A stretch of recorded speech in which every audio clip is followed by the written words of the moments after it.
네, 안녕하세요. 갱스탁입니다. 자, 선물 옵션 동시만기일 지나갔고요. 자, 이제 6월 2주차 마감하고 6월 3주차 들어가는데, 자, 6월 2주차 주간 시황 분석 방송 진행해 보도록 하겠습니다.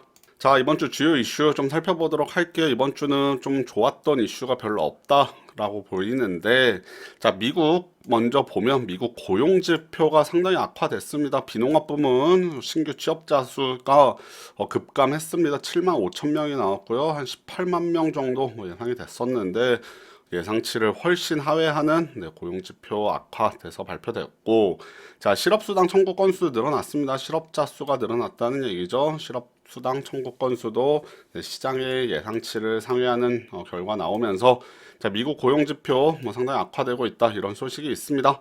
자, 그리고 미국이 이제 G20 정상회의에서 자, 미중 정상회담을 진행할 텐데, 자, 협상이 부결될 시에는 추가 관세를 즉시 부과하겠다, 이런 얘기 있습니다. 자, 트럼프 대통령이 뭐 시진핑 주석 못 만나면은 뭐 관세 바로 부과하겠다, 이런 트윗을 날리기도 했고요. 뭐 25% 지금 최대 관세 물리고 있는데 25%가 마지막이 아닐 수 있다. 요거보다 더 올릴 수도 있다라는 얘기도 나왔습니다. 그래서 미중 정상회담 뭐 6월 말에 열리는데 6월 마지막 주 금요일 토요일인가요? 자, G20 정상회의에서 두 정상간이 만나서 협상을 진행할 텐데 협상이 타결될 가능성은 조금 낮지 않은가 저는 개인적으로 보고 있고요. 자, 미국에서 중국에 요구하는 것들 중에 좀 민감한 사안들이 지금 많이 있기 때문에 자, 요거 협상 부결돼서 남은 한 약 3천만 달러, 3천억 달러죠. 3천억 달러 수준 추가 관세 만약에 부과되면 또 한 번 또 증시 흔들릴 가능성도 있겠다라고 보시면 되겠습니다. 자, 미국 고용 지표도 악화되고 있기 때문에 미국의 금리 인하 가능성도 조금 나오고 있고요. 자, 우리나라 같은 경우는 6월 달뭐 1에서 10일 6월 뭐 초 수준의 수출이 감소를 했고 반도체도 급감했다, 뭐 이런 얘기 나왔습니다. 자, 그리고 이주열 하는 총재께서 자, 기준금리 인하 가능성에 대한 발언을 했습니다. 자, 글로벌 경기 둔화되고 국내 경기 이렇게 둔화될 경우에 또 미국도 금리 인하 가능성이 높아지고 있기 때문에 자, 우리나라도 기준금리를 뭐 내릴 수도 있겠다. 뭐 직접적으로 얘기하진 않았습니다만 뭐 가능성에 대한 발언이 있었고요. 자, 국내 경기 지표 지금 최근 들어서 계속 어려운 상황인데 자, 금리 인하 뭐 우리나라뿐만 아니고 미국 이렇게 금리 인하 된다면 증시에는 좀 일부 호재가 될 수도 있겠습니다.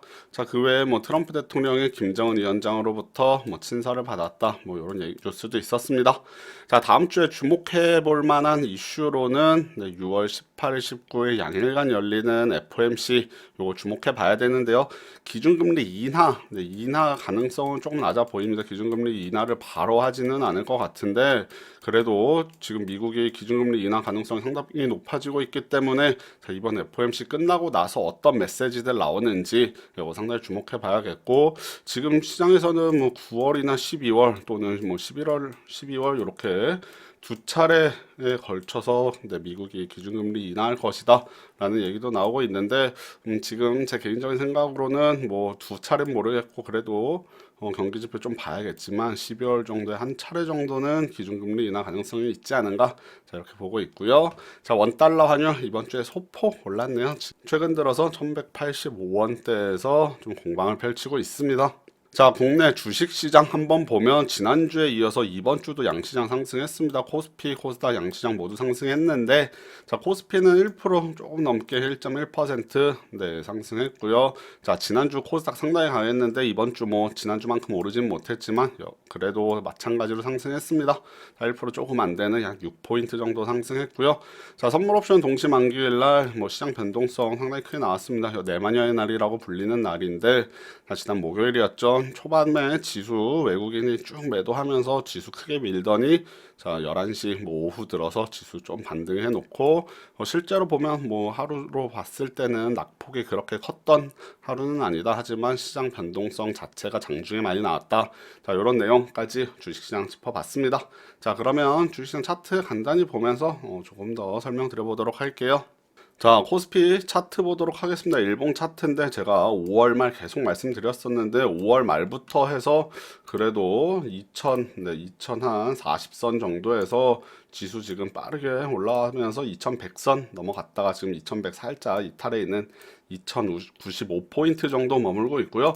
자, 제가 지난주 방송에서 뭐 상단에 저항선이 좀 있다고 말씀을 드렸습니다. 좀 타이트하게 보면 뭐 요 정도, 실제로 뭐 저는 한 2130선대 요 정도 자리 지금 봤는데, 네, 여기 보시면은 이제 네, 저항선이 있는 게 확인이 가능한데, 자, 요날 수요일이었죠. 수요일 날 오전에 조금 오르면서 좀 타이트한 저항선에 정확히 만나고 나서, 자, 목요일 금요일 네, 이틀 좀 내려왔습니다.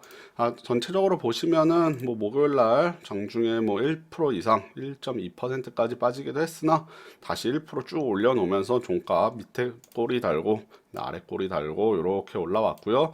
자, 금요일도 마찬가지입니다. 뭐 개파락 출발해서 추가적인 하락 없이 뭐 그 정도 수준에서 마감했는데요.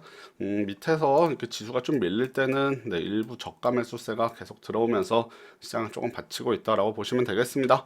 자, 다음 주 역시 마찬가지로 요 저항선을 돌파할 수 있느냐 상당히 중요하겠고요. 만약에 좀 더 눌린다면 6월 말 뭐 7월경에 다시 한번 요 돌파를 네, 시도하지 않을까 지금 예상이 되고 있습니다. 자, 코스닥 지수도 마찬가지로 5월 말부터 좀 반등을 시작했는데, 자, 코스닥도 제가 저항선이 있다라고 말씀을 드렸었습니다. 자, 이탈되었던 전 저점이죠. 요 지점이 저항으로 작용할 수 있었는데, 지난주에는 요 지점을까지 이제 거의 다 올라왔다가 이번 주 월요일부터 살짝 올려놓고 이후에는 뭐 횡보하는 움직임이 나왔습니다. 지금 저항선 위로 올라왔기 때문에 위쪽에 좀 추가적인 저항선이 또 있다라고 볼 수 있겠는데, 그러면 730선 정도, 네, 이번에 올라갔던 자리, 자, 목요일날 갔던 자리 정도 될 수도 있겠습니다. 자, 730선, 지금은 이제 위로 저항선, 아래로 지지선들을 계속 형성하고 있기 때문에, 지금 단기간 한 2주 동안 그래도 한 3%에서 4%, 네, 4% 가까이 올라왔습니다. 코스닥 단기 조금 올라왔기 때문에 일부 조정 거치고 여기서 추가 반등, 750 이상은 저는 올라가지 않을까 코스닥 시장 보고 있고요. 뭐 외국인들 수급이 최근에 그닥 좋지 못한데 그래도 코스닥 같은 경우는 뭐 개인들의 수급에 의해서도 잘 움직이는 시장이기 때문에 코스피보다는 조금 더 시장 상황이 좋지 않나라고 저는 보고 있습니다. 자, 그래서 지난주, 이번 주 양시장 모두 상승하는 움직임 보여줬는데요. 자, 다음 주 뭐 FOMC 결과, 그 다음에는 이제 G20 정상회의까지 6월에 주목해 볼 만한 네, 이벤트들 남아 있고요. 해당 이벤트들에서 금리 인하에 대한 발언이나 그 다음에 미중 정상 간의 또 무역 협상 타결 이런 소식들 들려온다면 증시 한 차례 또 추가 급등할 수 있다는 점 네, 말씀드리겠고요. 자, 오늘 방송 여기까지 진행하고 또 다음 주 방송으로 뵙도록 하겠습니다. 네, 감사합니다.